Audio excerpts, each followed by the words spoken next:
السلام عليكم ورحمة الله تعالى وبركاته أحبائي التلاميذ متتبعي قناة بروف فاطمة. ما تنسوش الاشتراك في القناة والضغط على زر الإعجاب وتفعيل الجرس ليصلكم كل جديد.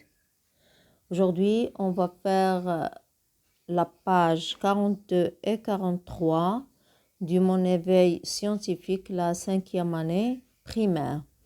Donc la leçon d'aujourd'hui, c'est la reproduction chez les animaux de cas d'un animal vivipare, la souris.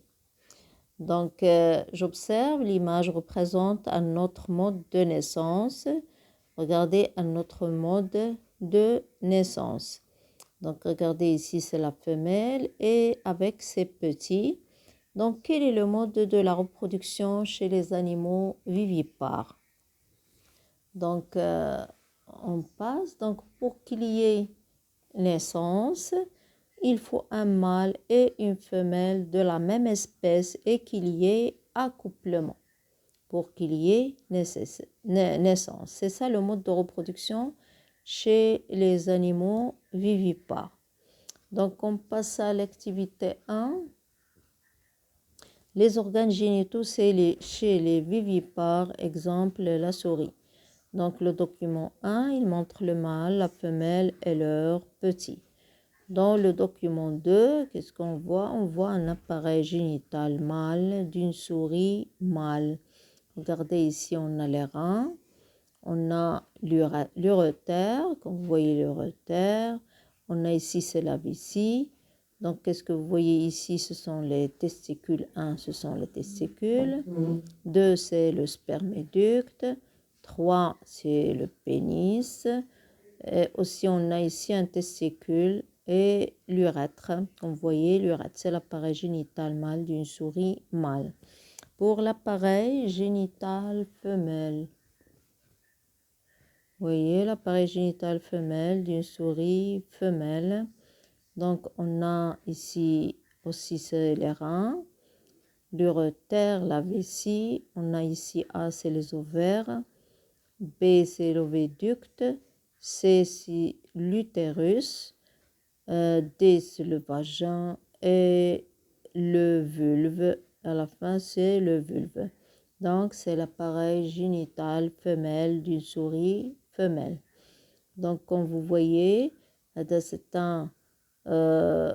c'est le mâle et ici, c'est la femelle. Donc, le mâle, il va produire le spermatozoïde. Pour la femelle, il va produire l'ovule. Il y a union qui vont s'unir, l'ovule et les spermatozoïdes. Et une fois ils s'unissent, on a une fécondation et on obtient une cellule œuf. Donc, production de gamètes, fécondation.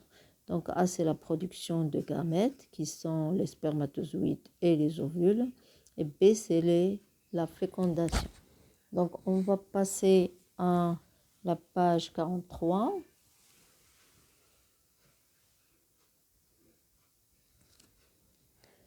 Donc, pour qu'il y ait naissance, qu'est-ce qu'il faut? Il faut un mâle et une femelle pour qu'il y ait naissance. Et aussi, il faut qu'il y ait un accouplement. Donc, j'identifie les organes des deux appareils et je donne un titre approprié pour chacun d'eux. Donc, comme vous voyez, ici, on a déjà vu les organes des deux appareils du document 2 et 3. Donc, je reviens ici, on a déjà vu. Donc, le document 2, c'est l'appareil génital mâle d'une souris mâle. Et pour le document 3, c'est l'appareil génital femelle d'une souris femelle. On a déjà complété. A, c'est l'ovaire. B, c'est l'oviducte. C, c'est l'utérus. D, c'est le vagin. Et on a le vulve ici. Donc, et pour l'appareil génital mâle d'une souris mâle, on a ici 1, c'est les testicules. 2, c'est le sperméducte. 3, c'est le pénis. Et on a aussi un testicule et 2 sperméductes. Donc, on a déjà complété. Donc, on passe à l'activité 2. Oui. Développement de l'embryon. On a développement de l'embryon de l'animal vivipare. Comme vous voyez, le développement de l'embryon dans l'utérus maternel, ça veut dire à l'intérieur du ventre de la souris, on a le développement de cet embryon et après son développement, il y a naissance des petits souriceaux. Donc, c'est la naissance des petits souriceaux, comme vous voyez. Donc, je relève des documents 5 et 6, comme vous voyez 5 et 6. Donc, les caractéristiques d'un animal vivipare. Donc, les caractéristiques d'un animal vivipare, les petits se développent à l'intérieur du ventre de la femelle. Leurs petits sortent directement du ventre de la mère où se sont développés. Donc, je répète, les petits se développent à l'intérieur du ventre de la femelle. Ce n'est pas comme le cas des animaux ovipares. Leurs petits sortent directement du ventre de la mère où se sont développés. Mais on passe en... Je retiens.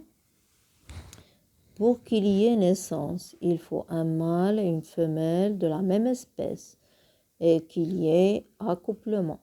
Chez la souris, l'embryon se développe dans l'utérus à partir de l'œuf fécondé.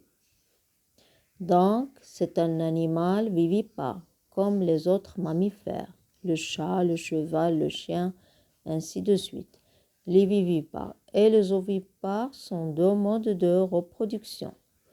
Donc, oui, c'est ça le résumé de la leçon. Donc, on passe à j'applique mes connaissances. Oui. Je compare le développement de l'embryon chez les vivipares, comme la chèvre, la vache, le lapin, et chez les ovipares, comme la poule, le poussin et la grenouille. On a ici la poule. Regardez les œufs. La poule, il couvre les œufs, comme vous voyez. Ici, c'est un animal ovipare. Ici, c'est un animal vivipare. Comme vous voyez, l'embryon, il est à l'intérieur du ventre de la vache. On a ici l'utérus, comme vous voyez l'utérus. Ici, le placenta. Ici, le cordon ombilical où il se nourrit. C'est par le cordon ombilical que se nourrit l'embryon. Donc, on va comparer le développement de l'embryon chez les vivipares. Donc, chez les vivipares, l'embryon se développe à l'intérieur du corps de la femelle. Chez les ovipares, l'embryon est pondu par la maman et les petits grandissent dans l'œuf jusqu'à son éclosion. Oui, c'est ça la fin de la page 43. Donc, n'oubliez pas de s'abonner à cette chaîne et de mettre like. Donc, on va se rencontrer dans la page 44 et 45. Donc, au revoir.